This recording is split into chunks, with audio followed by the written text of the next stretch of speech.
석양속 산책길에서 저녁 해가 서산을 향해 기울어져 가는 중림정사.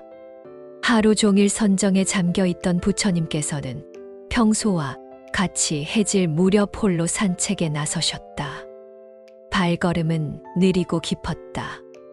마치 대지와 하나가 되려는 듯 발바닥이 땅에 닿을 때마다 고요한 울림이 온 세상에 퍼져나갔다.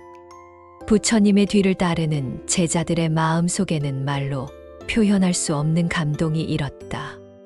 스승의 등 뒤로 스며드는 황금빛 석양은 그분의 어깨를 감싸며 신성한 후광을 만들어내고 있었다. 걸음걸음마다 풍겨오는 고요한 위엄 앞에서 제자들은 자신들이 얼마나 큰 복을 받고 있는지 새삼 깨달았다. 바람이 불어왔다. 대나무 숲 사이로 스며드는 바람은 은은한 향기를 실어 나르며 부처님의 가사를 살짝 흔들어 놓았다. 그 순간 부처님께서는 걸음을 멈추셨다. 시선은 길가 한쪽에 피어있는 작은 들꽃을 향했다. 그 꽃은 정말 하찮아 보였다. 누군가 밟고 지나갈 수도 있고 누군가 잡초라 여겨 뽑아버릴 수도 있는 그런 작은 꽃이었다. 하지만 석양빛을 받은 그 꽃잎은 마치 연꽃처럼 신비로운 빛을 발하고 있었다. 온 우주의 진리가 그 작은 꽃 한 송이에 담겨 있는 것 같았다. 아난다는 그 순간을 놓치지 않았다.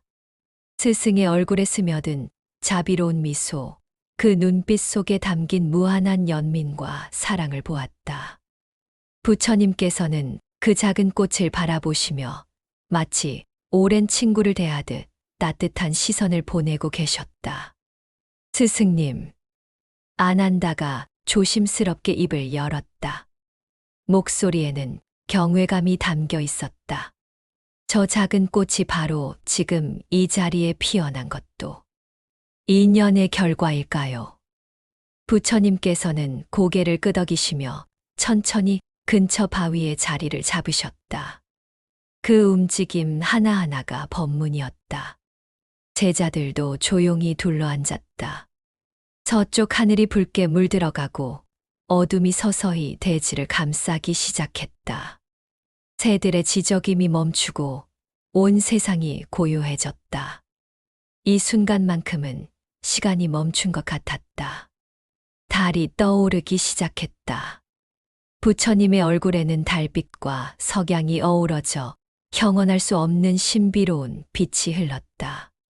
제자들은 숨을 죽이고 기다렸다. 곧 위대한 가르침이 시작될 것임을 직감했기 때문이다. 아난다야. 부처님의 목소리가 저녁 바람처럼 부드럽게 울려 퍼졌다. 그 꽃이 지금 여기 피어난 것이 우연이라고 생각하느냐? 잠시 침묵이 흘렀다. 그 침묵 속에서 모든 제자들은 스승의 다음 말씀을 간절히 기다렸다.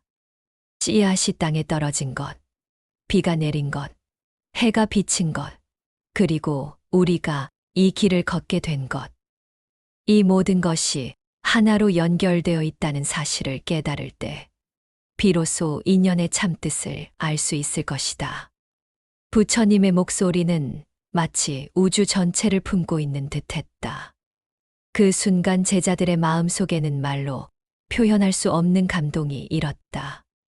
스승의 한마디 한마디가 그들의 영혼 깊숙한 곳까지 스며들어갔다. 사리불은 눈을 감고 깊이 숨을 들이쉬었다. 목걸려는 두 손을 가슴에 모으고 고개를 숙였다. 가섭은 스승의 얼굴을 바라보며 눈물을 글썽였다. 각자 다른 표현이었지만 모두의 마음 속에는 같은 감동이 흐르고 있었다. 제자들의 눈빛이 반짝였다. 오늘 밤 그들은 부처님으로부터 인연의 깊은 가르침을 듣게 될 것이다. 이 순간 자체가 바로 그들과 스승 사이의 소중한 인연이었고 앞으로 펼쳐질 법문 또한 무수한 인연의 결과이자 새로운 인연의 시작이 될 것이었다. 밤하늘에는 별들이 하나둘 모습을 드러내기 시작했다. 그 별빛 아래에서 부처님과 제자들이 함께 앉아 있는 모습은 마치 한 폭의 신성한 그림 같았다. 곧 시작될 법문을 기다리며 모든 이들의 마음은 경건함으로 가득 찼다. 아난다가 두 손을 모으고 정중히 물었다. 세존이시여, 인연이란 무엇입니까? 제자들이 이해하기 쉽게 설명해 주시옵소서. 부처님께서 잠시 명상하시듯 눈을 감으셨다가 천천히 입을 여셨다. 아난다야, 인연이란 원인과 조건을 말한다. 이 세상의 모든 현상은 홀로 존재하지 않는다. 반드시 원인이 있고 그 원인이 결과를 낳기 위해서는 적절한 조건이 갖추어져야 한다. 이를 일러 연기연치라고 하느니라. 씨앗 하나를 생각해 보아라. 씨앗 자체는 원인이지만 씨앗만으로는 꽃이 피지 않는다. 흙이 있어야 하고 물이 있어야 하며 햇빛이 있어야 하고 적절한 온도와 시간이 있어야 한다. 이러한 조건들이 모두 갖추어져야 비로소 씨앗이라는 원인이 꽃이라는 결과를 낳는 것이다. 사리불이 손을 들어 말했다. 세존이시여, 그렇다면 우리 인간의 삶도 모두 인연의 산물이라는 뜻입니까? 그렇다, 사리불아. 너희들이 지금 여기에 앉아 있는 것도 인연이다. 너희들이 출가한 것도 인연이고 나를 만난 것도 인연이며 지금 이 가르침을 듣고 있는 것도 인연이다. 부처님께서는 잠시 침묵하신 후 계속 말씀하셨다. 인연에는 두 가지 측면이 있다. 하나는 인연 생기인 왼선치이고 다른 하나는 인연 소멸인 왼샤오미에이다. 목걸련이 정중히 합장하고 물었다. 세존이시여, 그렇다면 과거의 어비애와 현재의 인연은 어떤 관계에 있습니까? 과거의 행위가 현재의 인연을 만드는 것입니까? 부처님의 눈빛이 깊어졌다. 훌륭한 질문이다, 목걸련아. 업과 인연은 서로 떨어질 수 없는 관계에 있다. 업은 행위의 씨앗이고 인연은 그 씨앗이 발아하는 조건이다. 과거에 지은 업은 마치 창고에 저장된 씨앗과 같다. 그 씨앗들은 적절한 조건을 만나면 반드시 결과를 낳는다. 선한 업은 선한 인연을 만나 좋은 결과를 낳고 악한 업은 악한 인연을 만나 나쁜 결과를 낳는다.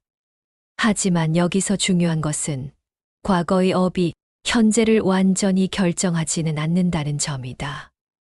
현재의 인연, 즉 현재의 노력과 선택이 과거의 업과 어떻게 만나느냐에 따라 결과가 달라질 수 있다.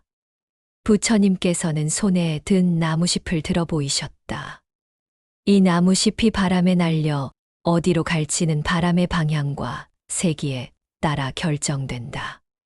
하지만 나무잎이 어떤 자세로 날아가느냐, 어떤 마음으로 바람을 받아들이느냐에 따라 같은 바람이라도 다른 결과를 낳을 수 있다. 마찬가지로 과거의 업이라는 바람은 이미 불고 있지만 현재의 정진과 지혜라는 자세로 그 바람을 받아들이는 방법은 우리가 선택할 수 있는 것이다. 가섭이 겸손하게 물었다. 세존이시여, 그렇다면 우리는 어떻게 좋은 인연을 만들어 갈 수 있습니까? 일상생활에서 실천할 수 있는 방법을 가르쳐 주시옵소서. 부처님께서 자비로운 미소를 지으셨다. 가섭아, 좋은 인연을 만드는 방법은 간단하면서도 어렵다. 그것은 바로 정념전념과 정행정시행을 실천하는 것이다. 첫째, 매 순간 깨어있는 마음을 유지하라. 지금 이 순간 무엇을 생각하고 무엇을 말하고 무엇을 행동하는지 분명히 알아차리는 것이다. 이것이 정념이다. 둘째, 자신의 몸과 마음을 정화하라. 몸으로는 살생하지 말고 도둑질하지 말며 사음을 행하지 마라. 입으로는 거짓말하지 말고 이간질하지 말며 악한 말을 하지 마라. 마음으로는 탐욕과 성냄과 어리석음을 버려라. 셋째, 자비와 지혜를 실천하라. 모든 중생을 자신의 부모 형제처럼 여기고 그들의 고통을 덜어주려 노력하라. 동시에 모든 현상의 무상함과 무아의 진리를 깊이 사유하여 지혜를 기르라. 부처님께서는 잠시 멈추시고 제자들의 얼굴을 하나씩 바라보셨다. 가서 봐, 기억하라. 좋은 인연을 만드는 가장 확실한 방법은 지금 이 순간 좋은 원인을 심는 것이다. 하루하루 선한 생각, 선한 말, 선한 행동을 쌓아가면 그것이 곧 좋은 인연의 씨앗이 된다. 우바리가 조심스럽게 손을 들고 물었다. 세존이시여, 때로는 좋은 일을 해도 나쁜 결과가 나오고 나쁜 일을 해도 좋은 결과가 나오는 것 같습니다. 이는 어떻게 설명할 수 있습니까? 부처님께서 고개를 끄덕이시며 답하셨다. 우바리야, 이것은 인연의 복잡성과 시간의 차이 때문이다. 업보의 성숙에는 세 가지 시간이 있다. 첫째는 현보셈바오이다. 현재 지은 업이 현재 생에서 바로 결과를 내는 것이다. 하지만 이는 매우 드물다. 둘째는 생보셈바오이다. 현재 지은 업이 다음 생에서 결과를 내는 것이다. 셋째는 쿠보허바오이다. 현재 지은 업이 여러 생을 거쳐 먼 미래의 결과를 내는 것이다. 또한 한 사람에게는 수많은 업의 씨앗이 동시에 존재한다. 선한 업의 씨앗도 있고 악한 업의 씨앗도 있다. 어떤 씨앗이 먼저 발아하느냐는 그때그때의 인연에 따라 결정된다. 부처님께서는 손바닥에 여러 가지 씨앗을 올려놓으시듯 하는 신용을 하셨다. 우바리야, 농부가 씨앗을 뿌릴 때를 생각해 보아라. 같은 날 뿌린 씨앗도 어떤 것은 빨리 자라고 어떤 것은 늦게 자란다. 어떤 것은 올해 열매를 맺고 어떤 것은 내년에 열매를 맺는다. 이것이 바로 업보가 성숙하는 시간의 차이이다. 따라서 현재 고통받는 사람이 반드시 현재 악한 일을 했다고 볼 수는 없고 현재 즐거운 사람이 반드시 현재 선한 일을 했다고 볼 수도 없다. 이는 모두 복잡한 인연의 얽힘 때문이다. 아니률다가 깊이 생각하는 표정으로 물었다. 세존이시여, 그렇다면 모든 것이 인연으로 결정된다면 우리의 자유의지는 어디에 있습니까?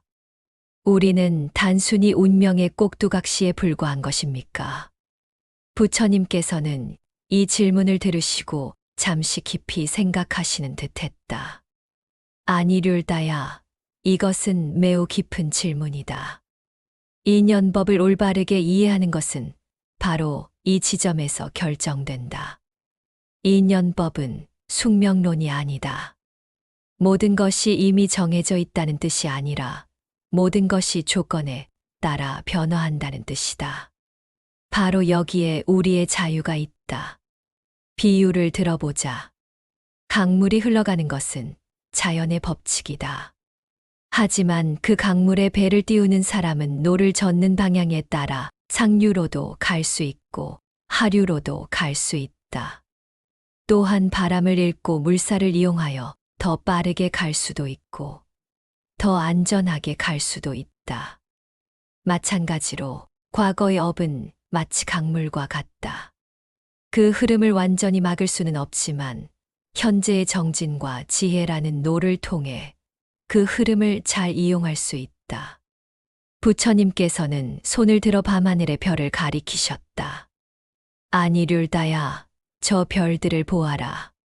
그들은 우주의 법칙에 따라 운행하지만 각자 고유한 빛을 발하고 있다. 우리도 마찬가지다. 인연의 법칙 안에서 살아가지만 각자 자신만의 빛을 발할 수 있다. 진정한 자유는 인연의 법칙을 벗어나는 것이 아니라 그 법칙을 깊이 이해하고 지혜롭게 활용하는 것이다. 부처님의 아들인 라홀라가 천진난만하게 물었다. 아버지, 나쁜 인연을 만났을 때는 어떻게 해야 합니까? 피해야 합니까? 아니면 받아들여야 합니까? 부처님께서는 자애로운 눈빛으로 라홀라를 바라보셨다. 라홀라야, 나쁜 인연을 만났을 때의 대처법은 그 인연의 성격에 따라 다르다. 첫째, 피할 수 있는 나쁜 인연이라면 지혜롭게 피하는 것이 맞다. 예를 들어, 악한 친구들의 유혹이나 나쁜 환경에 머무는 것 등은 피해야 한다. 둘째, 피할 수 없는 나쁜 인연이라면 인내하며 받아들이되 그 속에서 배움을 얻어야 한다. 병이나 나이 등 죽음과 같은 것들은 피할 수 없는 인연이다. 셋째, 나쁜 인연을 좋은 인연으로 전환시키려 노력해야 한다. 이것이 가장 지혜로운 방법이다. 부처님께서는 길가에 있는 가시나무를 가리키셨다. 라홀라야, 저 가시나무를 보아라.